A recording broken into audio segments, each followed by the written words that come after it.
عايز احكي لكم حكايه لذيذه قوي عشتها بنفسي في موضوع الترك ده. لحسن تفتكروا يا ابهات ان الترك يخص الرهبان ولا يخص اللي لابسين اسود. حكايه جميله اتبسط انكم تعرفوها. كنت في دير ماريمينا، أنبا مينا يقعدني. عارف مين راح الدير يعرف أوضة توزيع الزيت اللي جنب أبونا صليب دي، وكنت أقعد للتبرعات وأوزع زيت.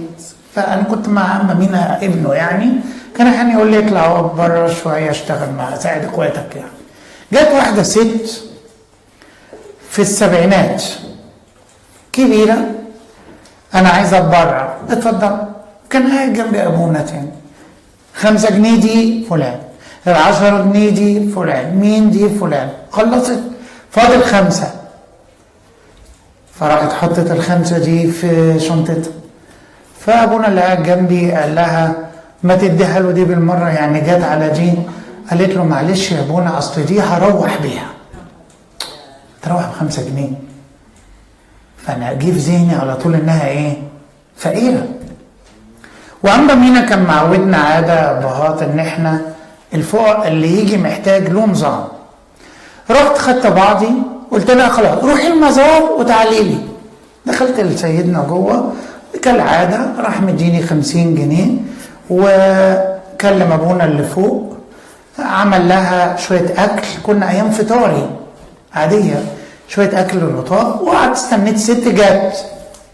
قلت لها لو سمحتي بس دي حاجة بسيطة علشان خاطر السكة ال5 جنيه دي بس تسند معاكي. لا أنا مش محتاجة. قلت لها طيب حضرتك مثلا رجعي عنا تاني، أنا بس عشان ما تحتاجيش في الطريق. أنت يا ابونا. راحت فاتحة الشنطة، طلعت البطاقة، واحدة جميلة زيكم كده، وكانت بتشتغل في وزارة المالية. أنا معاشي، وكنا في الوقت ده بدري يعني، معاشي 1100 جنيه في الوقت ده. دي إيه يعني باشا؟ قلت لها طب خلاص أنا متأسف. لا يا حبيبي أنا مش محتاجة، أنا يعني أنا مبسوطة، أنا تمام شكرا. طب ممكن شوية الأكل دول عشان السكة يمكن حضرتك بس ما خدتيش بالك. طب هو بس الاكل فطاري؟ قلت لها قلت بس اصل انا صايمه. طب حضرتك صايمه ليه؟ صايمه بس اصل عشان بنتيني الاتنين يعني عندهم مشاكل وانا صايمه من اجلهم. طيب بنتينها الاتنين هي صايمه من اجلهم، عديها. قلت بس اكمل ايه بقى، ما هو مستدرجاني هي كده في الكلام يعني. حضرتك بقى واسرتك يعني زوجك روح السماء؟ لا انا بتول يا ابونا. انت بتول؟ ما العيال دي ايه؟ لا ده انت هتسمعوا العجب اللي فعلا هتقولوا احنا لسه ما قدمناش حاجه خالص، لسه بدري علينا خالص. دي واحده كانت عايشه في العالم، ودي بقى مش حد حكيها لي، ده شخصيا يعني. قالت لي انا لقيت ربنا مديني كتير، فاتبنيت طفلتين من الملجأ وربيتهم وجوزتهم، بس هم عندهم شويه مشاكل كده في بيوتهم، فانا صايمه من اجلهم ان ربنا يحل امورهم.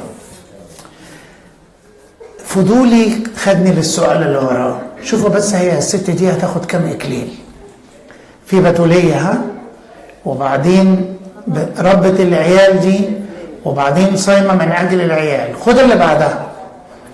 حضرتك بتتناولي منتظمة؟ ما انا برضو مقياس شوية الواحد يعرف قرب الناس من ربنا في المناولة. الرد ايه بقى؟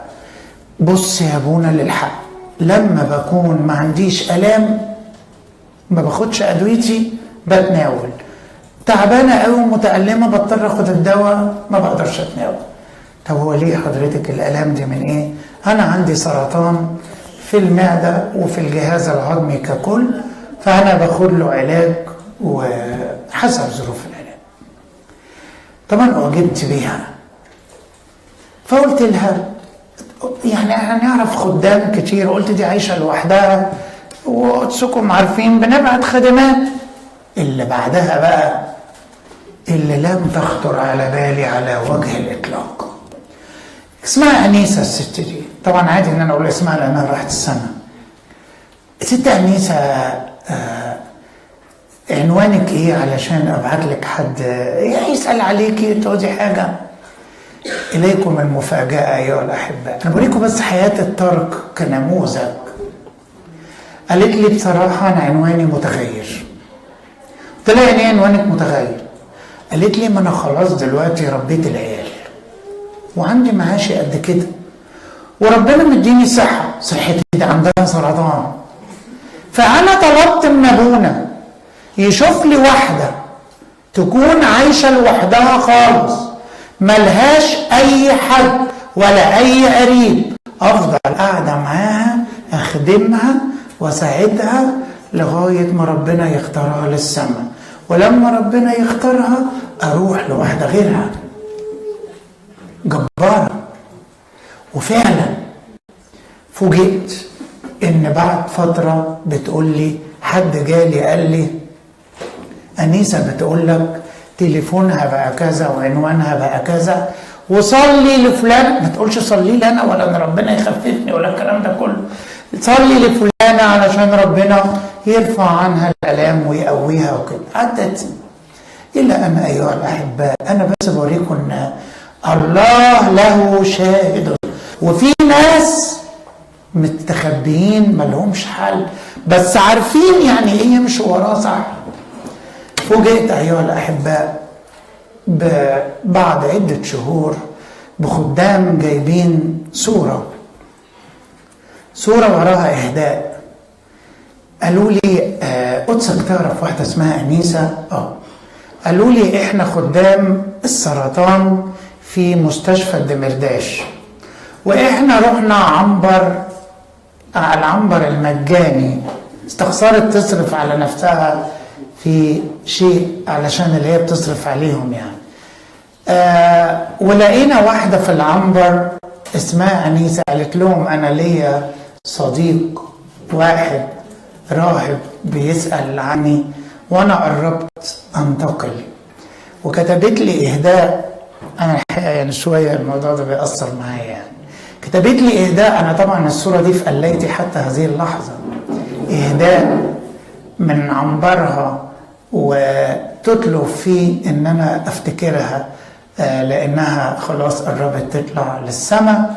وعرفت ايها الاحباء ان هي وصت الكاهن الوحيد اللي كان يعرف اسرارها، ابونا بتاع الكنيسة في حارة السقايين، طلبت منه ان تدفن في مدافن الصدقة مع الفقراء ايضا، ودقت أجراس الكنيسة، والكاهن هو الوحيد اللي يعرف قيمة هذه القديسة، وعملوا لها الحقيقة زفة وتذكار كبير جدا ولا أحد يعلم بها إلا ملائكة السماء. فأنا عايز أقول لك دي واحدة عايشة في العالم، دي واحدة عايشة في العالم. أنا مستوى عطائي إيه؟ أنا تركت إيه؟ انا ليه بحسبها بدماغي على طول؟ ليه؟ لا ما احنا اصل في استراليا دلوقتي، لا ما احنا اصل في كندا دلوقتي، لا ما احنا في... لا يا احبائي خالص، قصه مش كده. طب ما هي لا راحت الدير ولا هي سكنت، لكنها في رتبه العظيم انطونيوس اب الرهبان. بتوليه موجوده، احتمال مرض موجود، ترك موجود، خدمه موجود، كل الاكاليل يعني دي نمبر 1.